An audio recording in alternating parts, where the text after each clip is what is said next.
It's necessary for the learning. Hello, everyone. Happy Monday. Welcome to the book club for movies. I've changed my luck once again. No. Yeah, no, I woke up like this.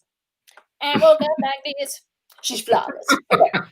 But hey guys, happy Monday. We're happy to be here. We're going to be talking about one of Samir and I's favorite movies, Velvet Goldmine, with Jonathan Rhys Meyers. I would say Rhys Meyers, but I was looking at I think it might be Rhys Meyers. You might be right, but everybody I've known who's had a crush on him has always said Jonathan Rhys Meyers. It's just how it was. Poor thing. Yeah, but we're going to be talking about him and his career. He's quite the guy. He's got a lot of demons that we will talk about. I see what you did there. Oh, hello, Juana. Thank you. Gracias, Juana. Gracias. And just, why not? Why not, indeed. I should have done more, but I didn't. You got your School of Rock t-shirt on. At least you're wearing something. I do have my School of Rock t-shirt on. Let me get us shared. I hope everyone had a fun weekend. Samir, did you watch any fun movies besides Hedwig und the Angry Inch? I watched a lot of news. This weekend. Yeah. I felt like I had to. I need to know so many things, and then I got tired of that. Finally, what did I watch? So I feel like I put on a lot of documentaries this weekend. I feel a lot of series, more killer stories.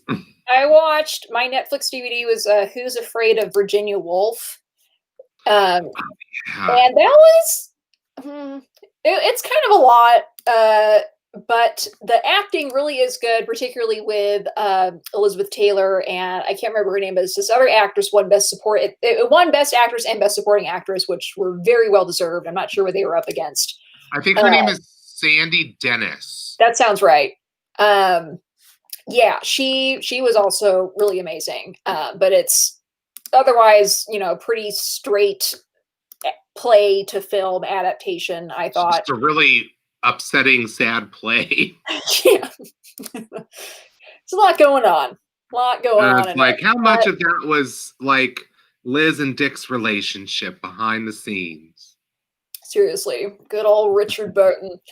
But let's talk about another European guy. Let's talk about Friday's film, Hedwig and the Angry Inch. This was our cult classic pick.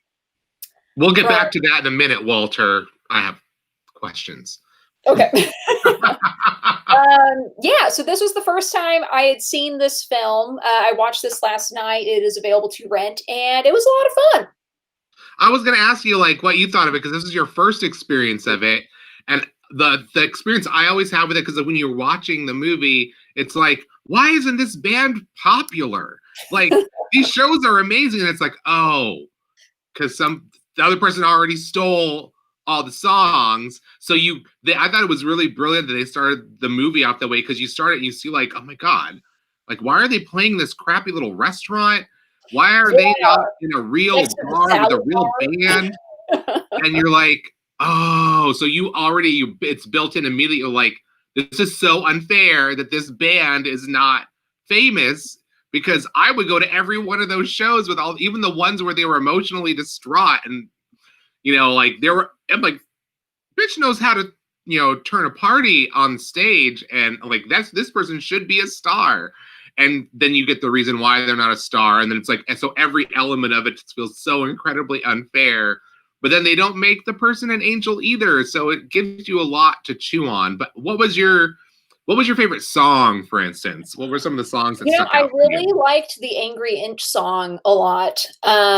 And I, of course, love all the costumes, in particular the outfit that's made entirely out of wigs and just the blonde hair. That's a Halloween costume I think I need to make at some point. But I like that this character of Hedwig was,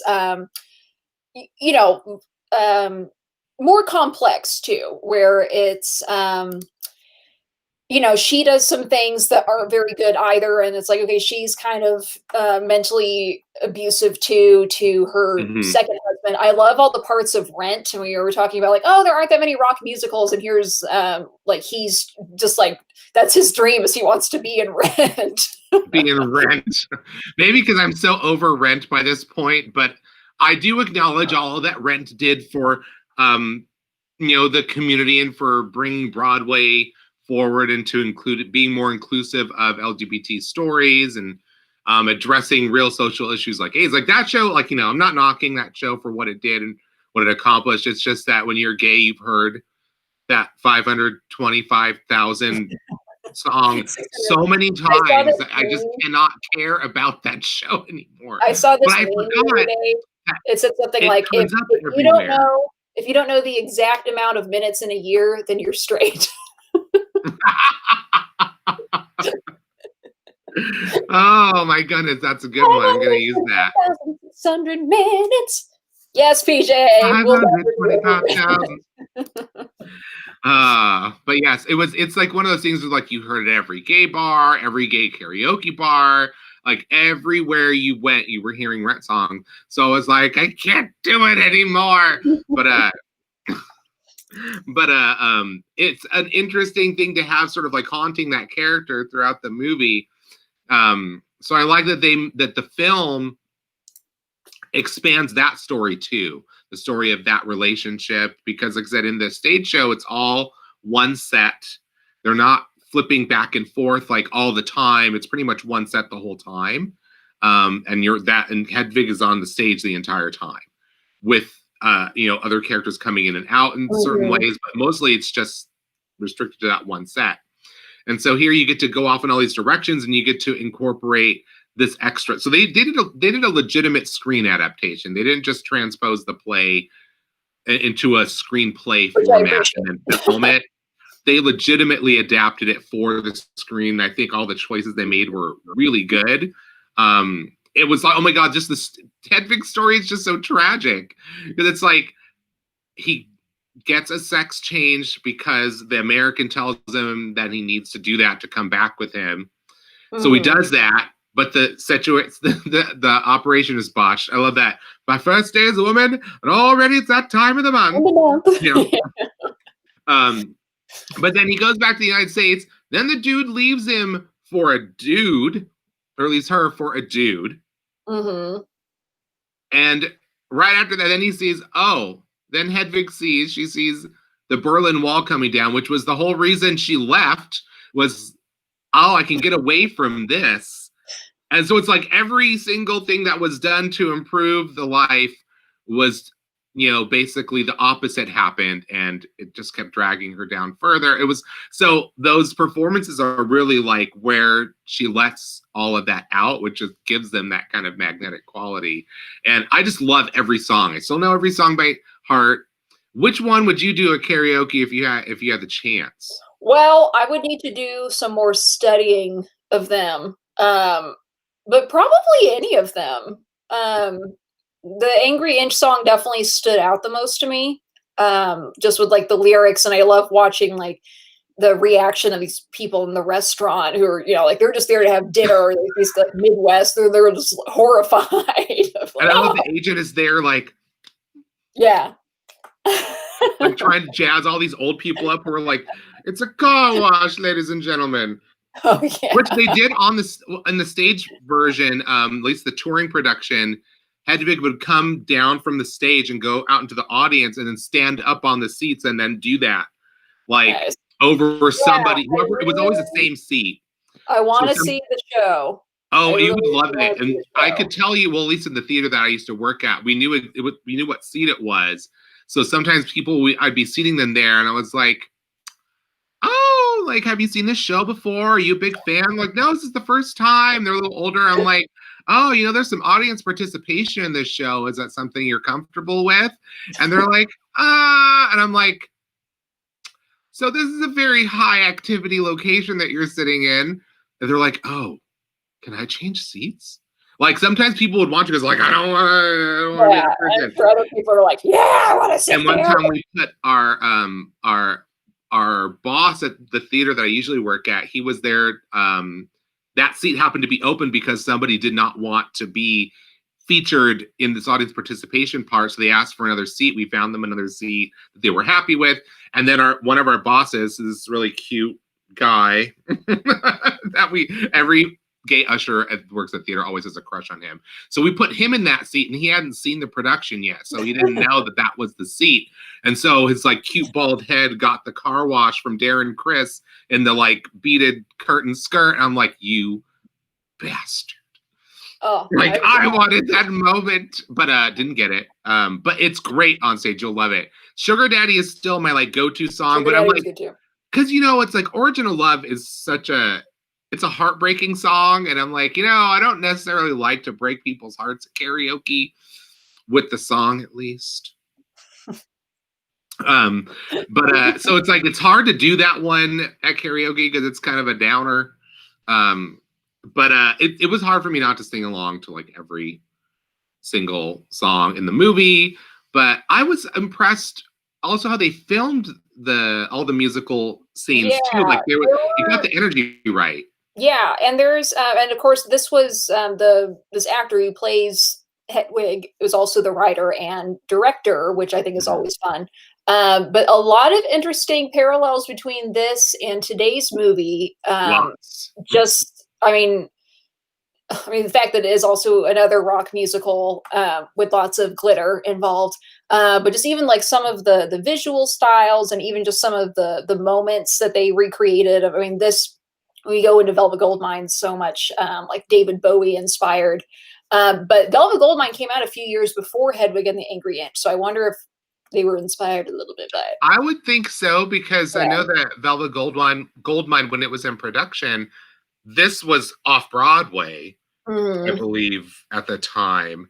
So, I mean, and Todd Haynes is definitely the kind of person who would have gone to see this show at that period of his career, definitely. So, I mean, there could have been sort of just like queer arts informing each other kind of moments. Because I definitely felt the same way. Like, there's sort of like, they're in the same spirit in a way. Like, they feel somehow part of the same whole. I'm not trying to be dirty there. It just didn't know how else to say that.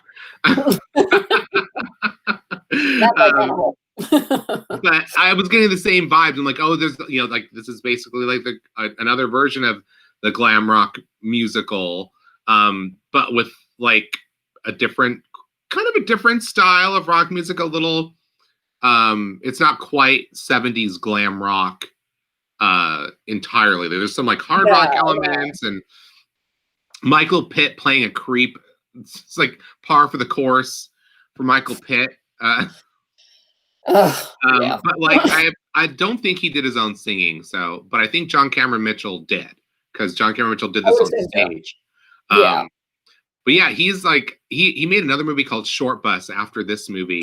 Which I have seen. I didn't know that was him. Yeah, that's the same. Yes, he directed that movie, which is like that movie. I think is like also like one of the few movies that really kind of visualizes what an orgasm feels like in a way, not like in a like just purely sexual way, but almost like you're ascending, you're reaching another plane in some way. There's like it's expressing the joy of sex in a way. I haven't seen it in films quite as beautifully done and more humanly done as it is in Short Bus. So he's definitely, I think, a really, really good director who unfortunately just doesn't.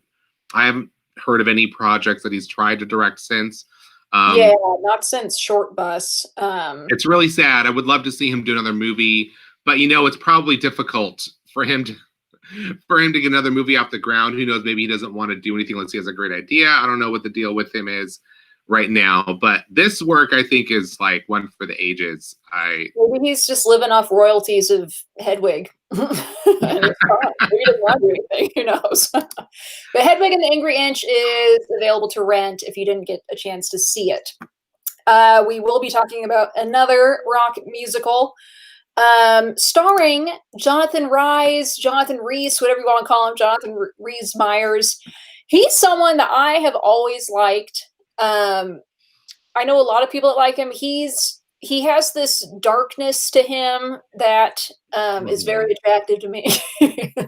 He's also he's done modeling as well. Clearly a very attractive man. But he was born July 27th, 1977, born Jonathan Michael Francis O'Keefe. His father was a folk musician. I think he has 3 brothers who are all professional musicians, and Jonathan Rhys Meyers is also trained. He sings and he does play some instruments. He was kind of sort of discovered. There was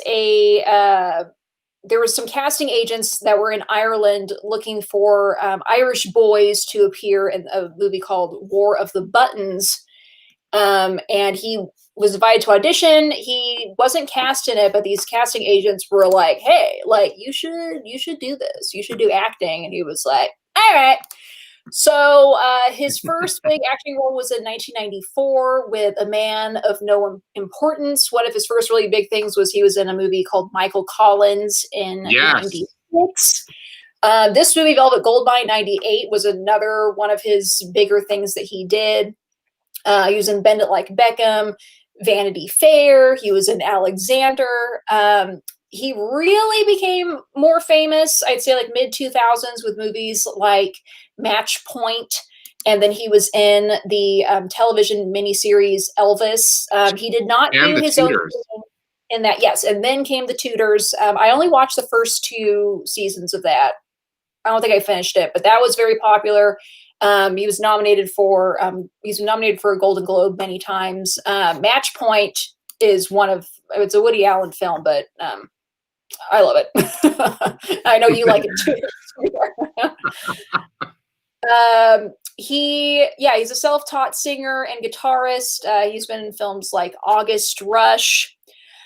He was on I think they had 1 season of Dracula where he played Dracula, and then that didn't last, unfortunately.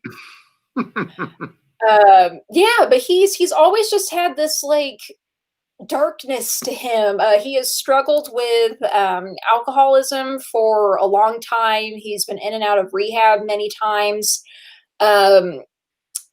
He takes things pretty hard too. Like I know like his mother had died.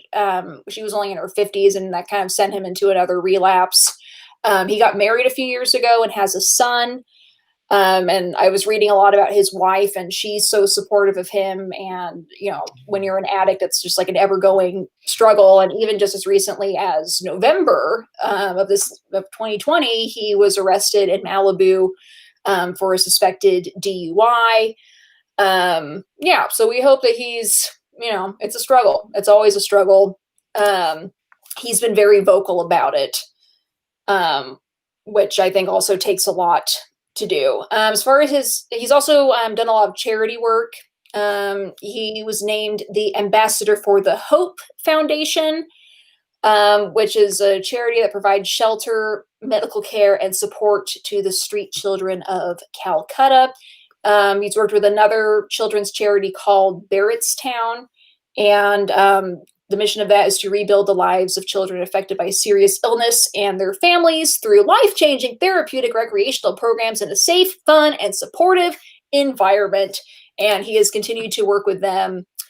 Good for him. Yeah. So at least there's some bright spot. Mm-hmm. But I remember that he was like one of these. Something about him, like almost every female I knew back in the late 90s when his movies and stuff started coming, like every female I knew was completely head over heels in love with him. Like almost every girl I knew had this movie on video. Like, this is on, he's on her free pass list with her husband. Right, and it's the eyes, obviously. But like I said, there's something like he's extremely beautiful, almost intimidatingly beautiful.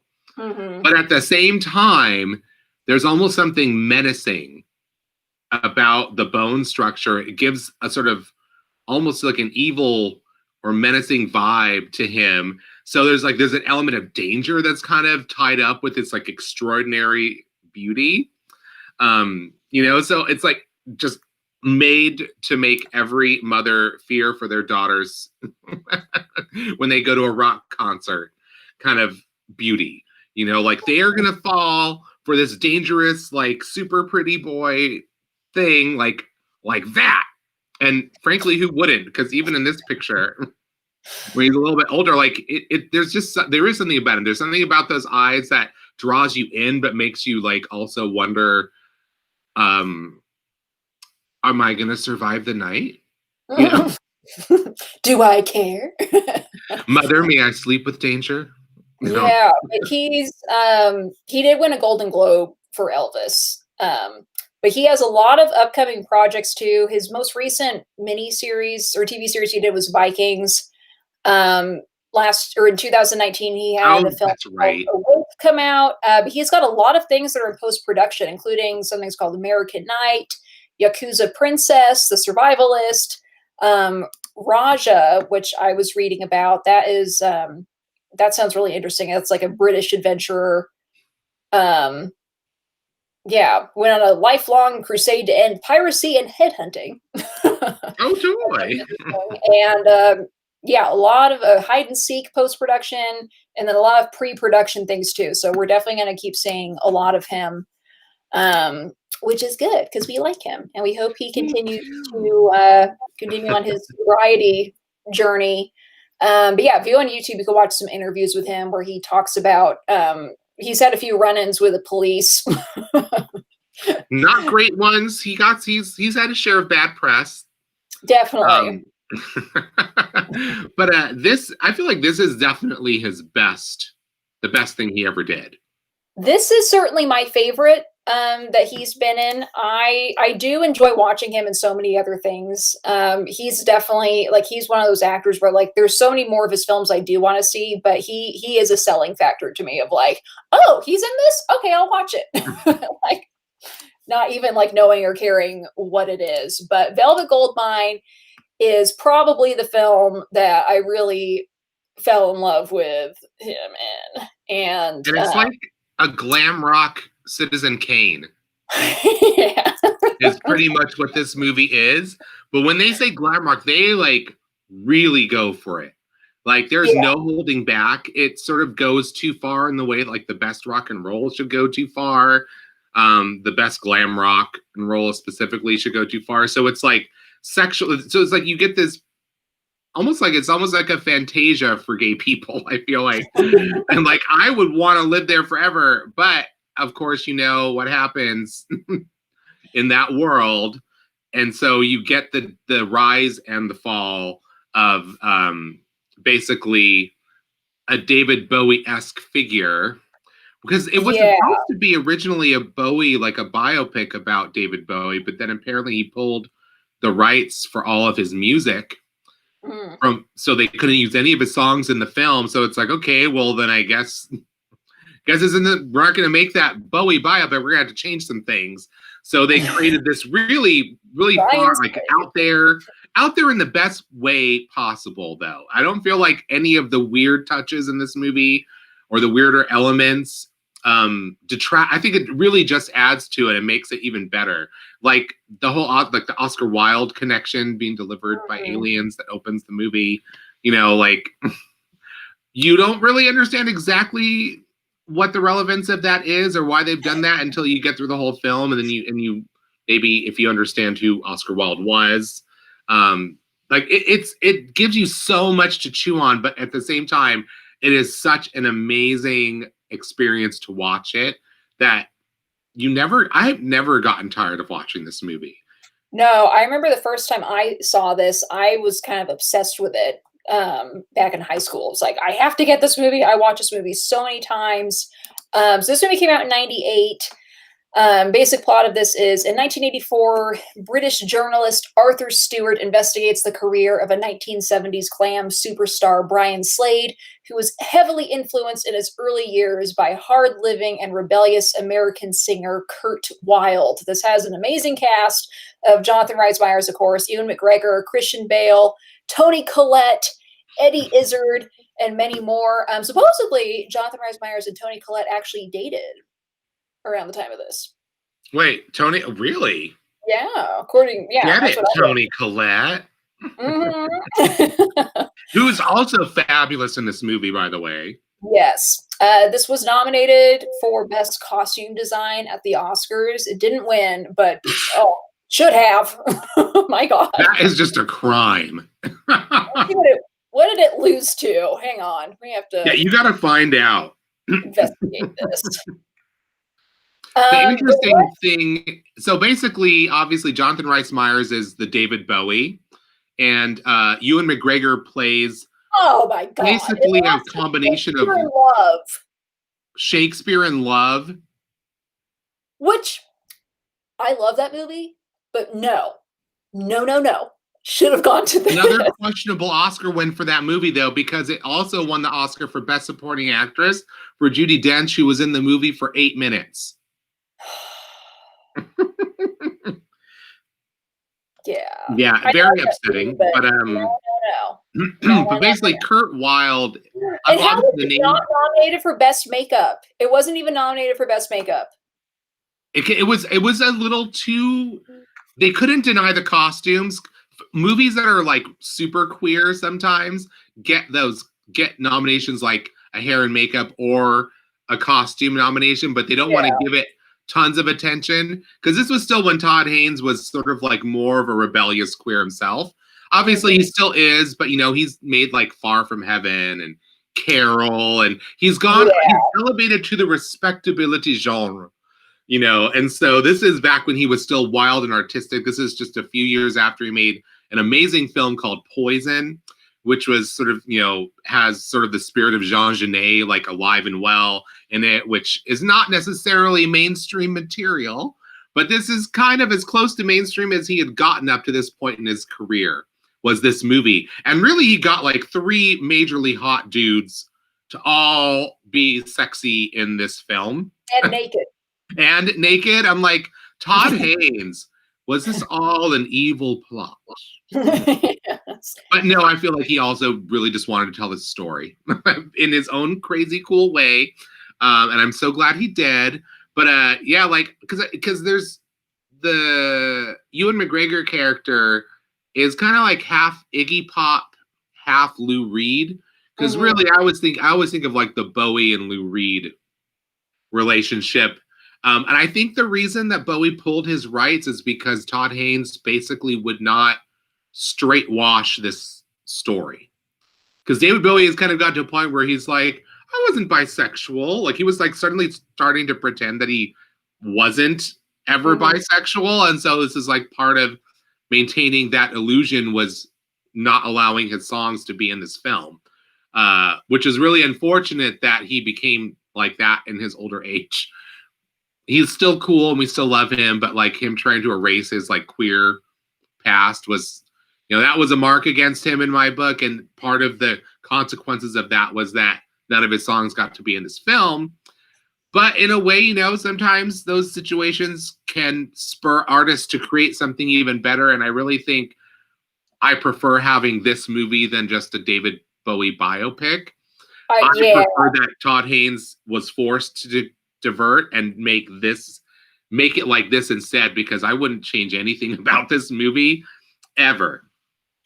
Right? Yeah. Well, it's like the most laughable thing. Lou Reed tried to say the same thing, and Laurie Anderson tried to back him up. Like, guys, like David Bowie, you literally like copied one of Lou Reed's songs, like right after you guys fought. So let's keep it real. We all know what the story was in the 70s, but it did give birth to this. So yeah, still thank you, David Bowie.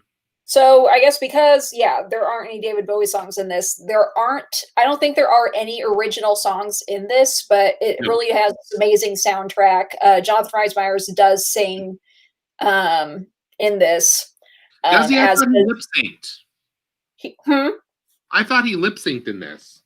No, he actually does his singing for at least a few of the songs, as does Ewan McGregor. Yeah, but I'm just so excited to watch this movie again. We were really, and okay, so we had I've got that DVD too. Now, if you don't have this on DVD, I had a panic moment this morning. I was trying to see where this was available to stream, and I couldn't find it anywhere. And I was freaking out. Frantic messages. I got this whole outfit planned. Like, we're gonna have to pick a different movie. So upset. But as it turns out, it is available to rent on Vudu. VUDU. Yes, VUDU. It is on YouTube, which we thought was going to be the only option, but it is the whole movie. It's not censored, but it has foreign subtitles that you like can't get rid of on the whole thing, and the quality, I'm sure, compared to something that you could pay a few bucks to rent, is not. And we usually really don't try to encourage you doing that. Vudu is on a lot of Blu-ray players. It's like a native streaming app that's built into a lot of Blu-ray players. Like my Blu-ray player just had it. I never had to install it. But you should be able to you can get it on Google Play Store, Apple's App Store. Unlike Parler, you can still get those things.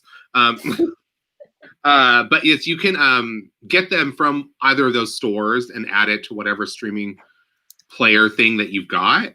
And I believe it was available in a standard definition and like HDX, whatever HDX is. Basically, there is an HD version of it available to rent on Vudu. And I do recommend trying to get a high def version of it. If you are lucky like us to have not thrown away a whole lot of the DVDs you bought in your formative years, then you may still have this.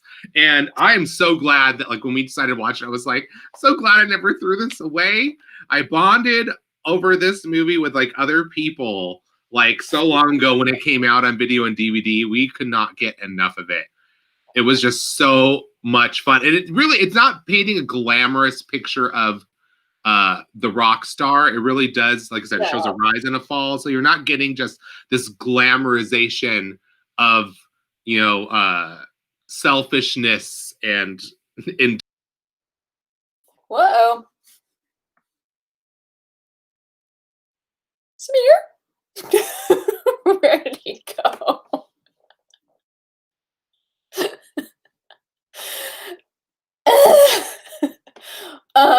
Yeah, well, as Samir was saying, this really does not glamorize the rock star life. Where'd you go? I'm sorry, I didn't mean to. It just happened. It just like dropped out.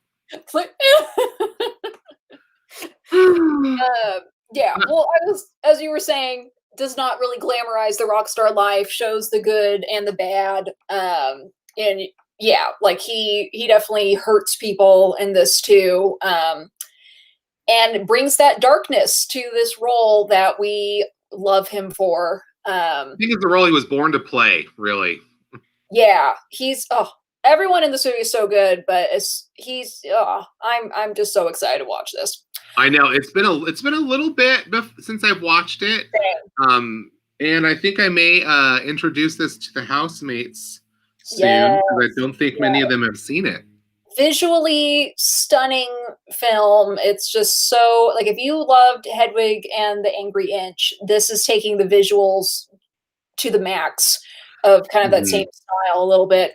But just so worth watching, so exciting. Again, this is available on Vudu. VUDU. Now, go ahead. If you enjoy watching our show, please consider supporting us financially on Patreon. I put the link in the comments. Get in the next week or so. If you want to pick a movie for our February calendar, because starting next week, we'll probably go ahead and be working on that. We already have a lot of things planned. It's filling up fast. It is. It's a couple fewer days, so it'll be even tougher for us. But, such is life. But I did want to also ask Walter. Walter mentioned earlier in this, in one of his first comments, that you just got off a Zoom call with Ken Russell's wife. How and why do you know Ken Russell's wife? And can they get me a DVD copy of The Devils? because that movie is impossible to find because it's apparently so sacrilegious, but it's impossible to find in a good print. But also, Ken Russell also worked with Anthony Perkins on Crimes of Passion with him and Kathleen Turner. Ken Russell worked with Oliver Reed on Women in Love, which also, Amy, we have to watch because there's a fabulous male nude wrestling moment where Oliver Reed, in all his buff glory, is wrestling. I forget who the other actor in the movie is. But it just the fact that you were talking about work on Women in Law. They talked about the wrestling scene. I need to like have a moment to like to really hash out this relationship with the Ken Russell family because there's a lot I want to talk about. I like Ken Russell a lot. So Lair of the White Worm. There's so many there. I wanted to make sure that Walter knew I did not forget about that, and I do definitely want to hear more about Ken, your relationship to the Russells. Yeah, Walter, you might have to send Samir a Facebook message there to you guys can go on a Ken Russell binge.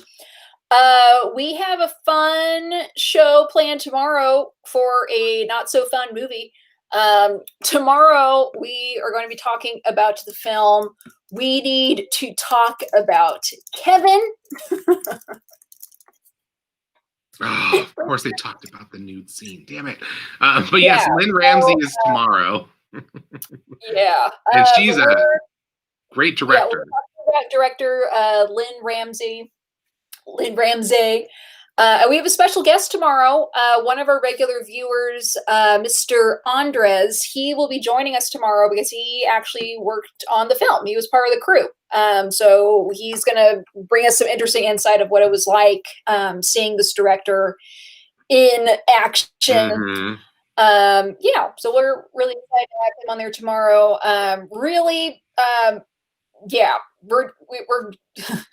We've had this like fabulous gay sparkly weekend Friday through Monday, and then it's all going to come to a screeching halt tomorrow. But don't worry, the rest of the week we have some fun things planned. But we're going to warn you so much tomorrow about how dark that movie is. It really is. Great experience. But you will be so ready for Wednesday's movie after tomorrow's movie.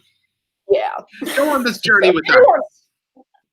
Fair warning, but please watch Velvet Goldmine tonight. It's just so good. More people need to see this film.